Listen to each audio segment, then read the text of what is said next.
Hello friends, welcome to mathematics world. Doctor Sonendra Gupta और नरेश काश। Dear friend, जैसे कि आप जानते हैं कि मैं आपको जो दिसंबर 2023 के पेपर का सलूशन बता रहा हूं, जो कि हमारा सब्जेक्ट है मैथमेटिक्स 2। अभी तक मैं आपको क्वेश्चन नंबर 1 और क्वेश्चन नंबर 2 सॉल्व करा चुका हूं। आज मैं बात करूंगा क्वेश्चन नंबर 3 के बारे में। तो डियर फ्रेंड्स, अगर आप मेरे चैनल पर पहली बार आए हुए हैं, चैनल अभी तक आपने सब्सक्राइब नहीं किया हुआ है, चैनल को सब्सक्राइब कर लें और बेल आइकन प्रेस करने में आप कंजूसी ना करिएगा। अगर आपको वीडियो जरा सा भी अच्छा लगता है तो भाई लाइक जरूर करिएगा। तो आइए स्टार्ट करते हैं।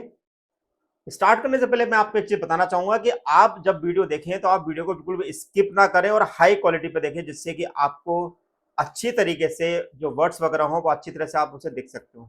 तो आइए स्टार्ट करते हैं कि हमारा क्वेश्चन क्या है। तो देखिए, क्वेश्चन नंबर जो 3 है जो है हमारे पास, उसमें केवल एक ही क्वेश्चन पूछा गया था, जो कि यूनिट नंबर 2 का था, जो कि हमसे पूछा गया था method of variation of parameters में।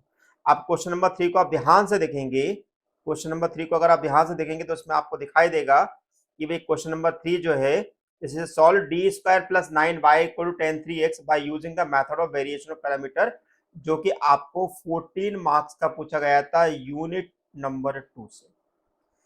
यानी कि देखिएगा, जून 2023 में भी हमने जो क्वेश्चन सॉल्व किया था वो भी हमारे पास क्वेश्चन जो 7 मार्क्स का पूछा गया था, लेकिन वो भी method of variation of parameter से हमसे पूछा गया था। और दिसंबर 2023 में भी हमसे जो क्वेश्चन पूछा जा रहा है वो भी हमसे method of variation of parameter से ही पूछा जा रहा है।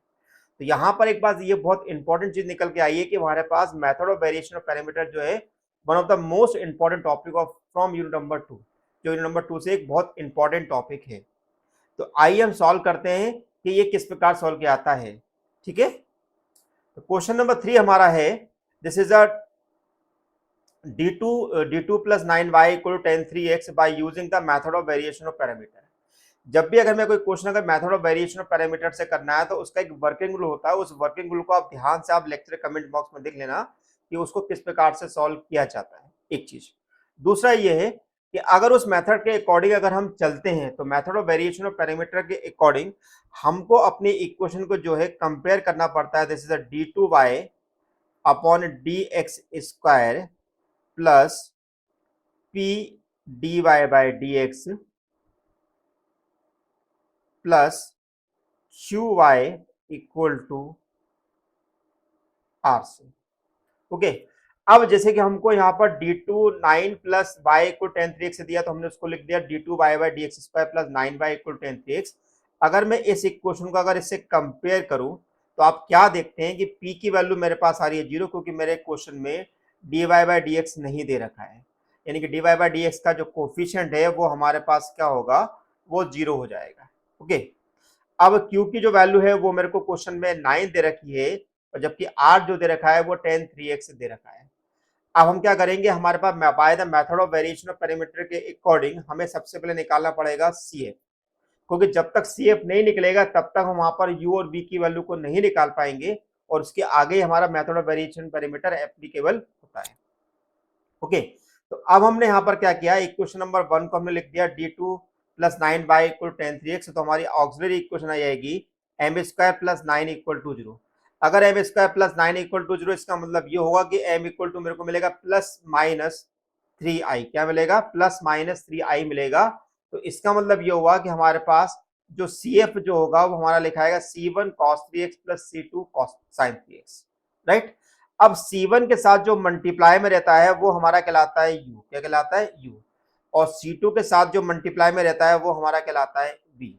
तो इसका मतलब ये हुआ कि क्वेश्चन में U की वैल्यू मेरे पास हो गई cos 3x और V की वैल्यू हो गई sin 3x। ये बहुत जरूरी है, क्योंकि हमारे पास क्वेश्चन जो होता है मेथड ऑफ वेरिएशन पैरामीटर का, वो सेकंड ऑर्डर का क्वेश्चन होता है, और सेकंड ऑर्डर में मेरे पास दो ही आर्बिट्ररी क्वेश्चन आएंगे, C1 और C2।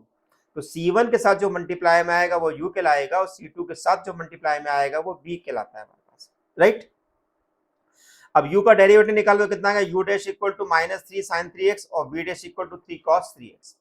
अब हम नेक्स्ट निकालते हैं W जो होता है वो U डैश V डैश होता है, जो कि हमारे पास U और V दिया हुआ है cos 3x sin 3x, और U डैश दिया है माइनस, हमारे पास निकाला माइनस 3 sin 3x, और V डैश हमारे पास आ जाएगा, this is your 3 cos 3x। Okay, अब यहाँ पर मैं क्रॉस मल्टीप्लाई करूंगा तो मुझे मिलेगा 3 in bracket cos square 3x plus sin square 3x, क्योंकि हम जानते हैं कि cos square plus sin square जो होता है वो 1 के इक्वल होता है। तो हमारे पास जो होगी इक्वल टू 3 मिल जाएगा।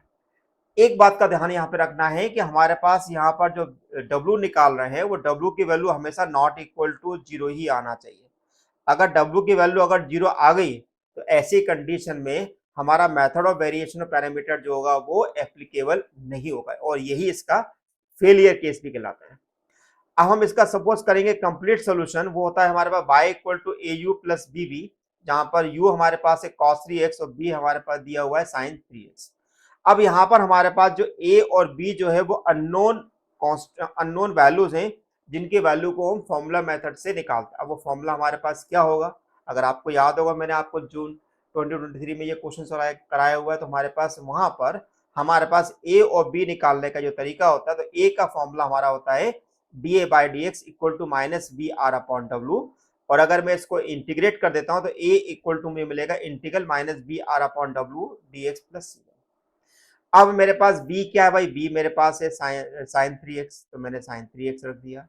r क्या है मेरे पास, मैंने ऑलरेडी ऊपर निकाला हुआ है tan 3x, तो मैंने tan 3x रख दिया। और w मेरे पास क्या हुआ है, दिस इज अ w। अब मुझे इस इंटीग्रल को सॉल्व करना है। इस इंटीग्रल को जब मैं सॉल्व करना चाहूंगा तो मेरे को यहाँ पर tan 3x को ओपन करना पड़ेगा, जो कि मेरे पास कहलाएगा sin 3x upon cos 3x, जो कि कुछ हमारा इस प्रकार से होगा। तो हमने sin 3x upon cos 3x लिख दिया। हमने sin 3x को sin 3x से मल्टीप्लाई किया तो कितना आ गया, sin स्क्वायर 3x। अब sin स्क्वायर 3x को मैं लिख सकता हूँ 1 माइनस cos स्क्वायर 3x। क्या लिख सकता हूँ, 1 माइनस cos स्क्वायर 3x। अब मैं 1 के अपॉन में cos 3x ले लूंगा और cos स्क्वायर के अपॉन में cos 3x ले लूंगा। एक cos मेरे पास इस cos से कैंसिल हो रहा है और 1 अपॉन cos 3x से जो होगा वो मेरे पास sec 3x कहलाएगा और ऊपर मेरे पास बच जाएगा cos 3x। अब मुझे इन दोनों को करना है इंटीग्रेट, तो भाई sec 3x का जो फॉर्मूला होता है वो मेरे पास होता है log sec 3x plus tan 3x upon 3, और cos 3x का फॉर्मूला होता है मेरे पास sin 3x अपॉन 3। मैंने माइनस 1 अपॉन 3 का अंदर मल्टीप्लाई कर दिया तो a इक्वल टू मिल जाएगा minus 1 upon 9 log sec 3x plus tan 3x, minus minus हो गया प्लस, तो 1 upon 9 sin 3x plus c1। तो इस प्रकार से हमारे पास यहाँ पर a की वैल्यू हम इवेल्युएट कर लेते हैं। ठीक है, इस a की वैल्यू को हम यहाँ पर इवेल्युएट कर लेते हैं। अब हमारे को नेक्स्ट निकालना है b।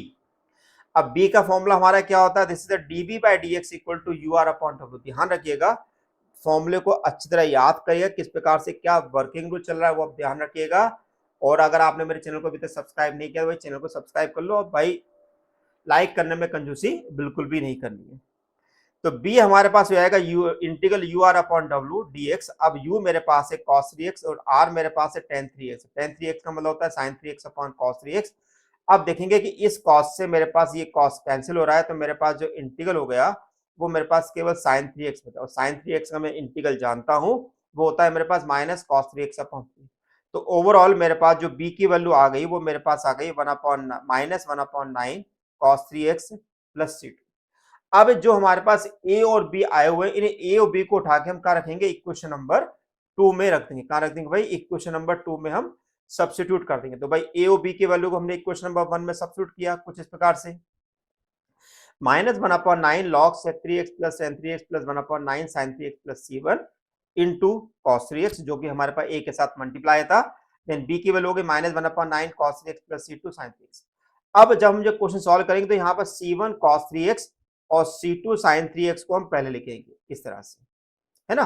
बाकी अब cos 3x का हम अंदर वाली टर्म में मल्टीप्लाई हम कर देते हैं।